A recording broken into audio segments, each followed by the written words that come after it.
The same thing that's happening for cars is happening for a new industry.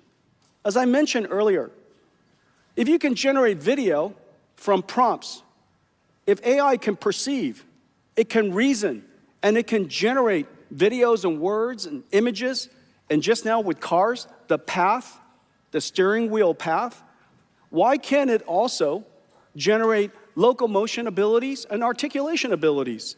So that fundamental ability for AI to revolutionize one of the hardest robotics problems is around the corner. Humanoid robots are going to be a thing. We now know how to build these things, train these things, and operate these things. Humanoid robotics is going to potentially be one of the largest industries ever. And it requires companies who know how to manufacture things of extraordinary capabilities. This speaks of the European countries. So much of the world's industries are based here. I think this is going to be a giant opportunity. Well, let's say it's 1 billion robots around the world. The idea that there'll be 1 billion robots is a very sensible thing. Now, why hasn't it happened? Well, the reason for that is simple. Today's robots are too hard to program. Only the largest companies can afford to install a robot, get it to teach it, program it to do exactly the right things, keep it sufficiently surrounded so that it's safe. That's the reason why the world's largest car companies all have robots. They're large enough, the work is sufficiently repetitive, the industry is at a sufficient scale that you could deploy robots into those factories. Almost everybody who's a Mittelstand or small, medium companies or mom and pop restaurants or stores or warehouses, it's impossible to have that programming capability until now. We're going to give you essentially robots where you could teach them. They'll learn from you. Just as we were talking about agentic AI, we now have humanoid AI that can learn from your teaching using toolkits that are very consistent with the NeMo toolkits I spoke about. NVIDIA here as well is built in 3-layer stack. We build the computer, the Thor computer dev kit looks a little bit like this. This is a robotic computer, completely self-contained dev kit, sits on your desk. These are all the sensors, and inside is a little supercomputer Thor chip. Just really, really incredible. And these, yep.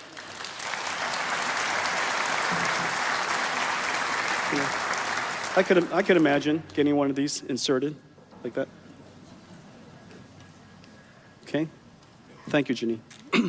And so that's the Thor processor. On top is an operating system designed for robotics, and on top of that, transformer models that take sensor and instructions and transforms it and generates flight or paths and motor controls for arm articulation, finger articulation, and of course, your legs articulation.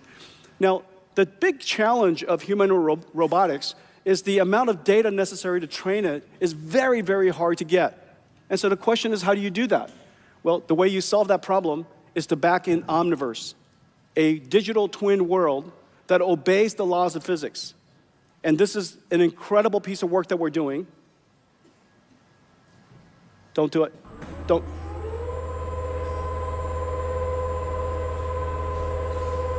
Oh, my fault.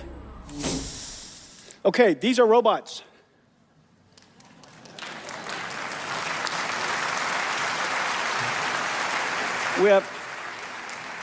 We develop computers to simulate, to train them, computers to simulate them, and the computer that goes inside them. There's a whole bunch of human robotics companies being built around the world. They all see the great opportunity to revolutionize this new device, if you will. And the progress is going incredibly fast. And the way that they all learn is they learn in a virtual world. And this virtual world has to obey the laws of physics. And recently, we announced a big partnership with Disney Research and DeepMind. And we're going to work together to create the world's most sophisticated physics simulation. And I'm just trying to figure out, at this point, how to go to that slide. Teach me. Who's with me?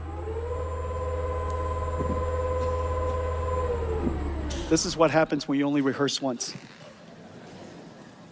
Okay, so this incredible system is where an AI learns how to be an AI. Let me show it to you.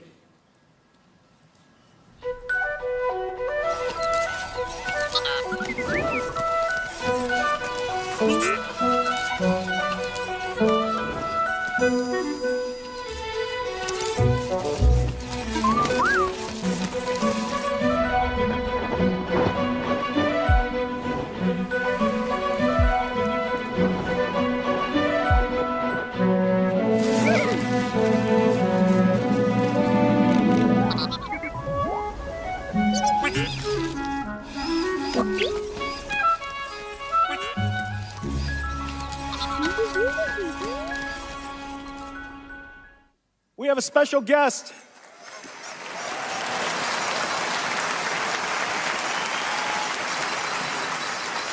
Your name is Greg. Are you a petite garçon or petite fille? Okay. Greg is a little girl.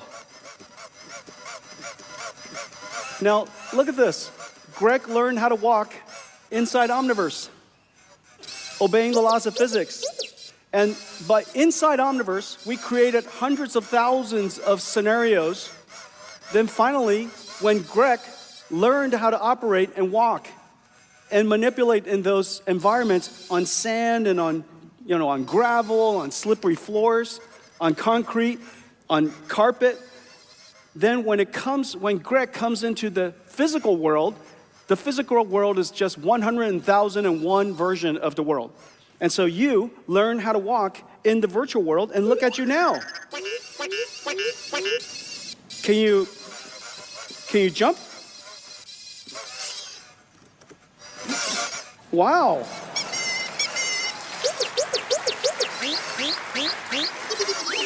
Can you dance?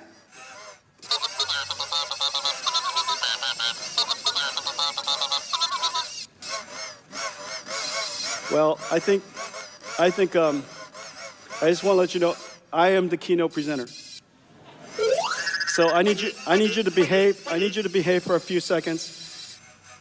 Could you sit? Sit. Hey, you know what we should do? Let's take a picture of everybody.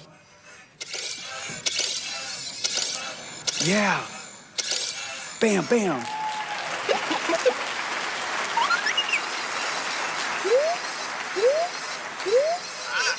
Would you like to come home with me? I got Yeah, I know. Yeah, I have pets. They would like to have you as a pet. No? No. You're so smart. Well, incredible, right?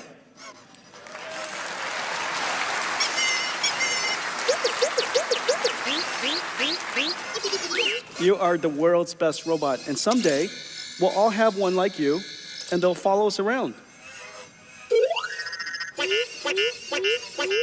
But if I need a glass of whiskey, you're going to have to go tell somebody else to go get me a glass of whiskey because you have no arms. Yeah, you're so cute. Okay, little girl, you stay here for a second. Let's wrap up. All right. It's very clear an industrial revolution has started. The next waves of AI has started. Greg is a perfect example of what's possible now with robotics. The technology necessary to teach a robot, to manipulate, to simulate, and of course, the manifestation of an incredible robot is now right in front of us.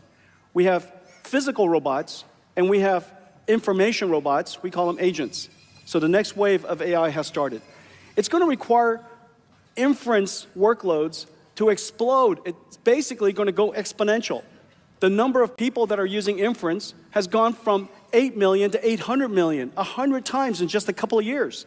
The amount of prompts that the tokens generated, as I mentioned earlier, from a few hundred tokens to thousands of tokens. And of course, we use AI even more than ever today. So we need a special computer designed for thinking, designed for reasoning, and that's what Blackwell is, a thinking machine. These Blackwells will go into new types of data centers, essentially AI factories, designed for one thing and one thing only. And these AI factories are going to generate tokens, and these tokens are going to become your food, little Greg. Yeah, I know. And what's really, really incredible, I'm so happy to see that Europe is going all in on AI. The amount of AI infrastructure being built here will increase by an order of magnitude in the next couple of years.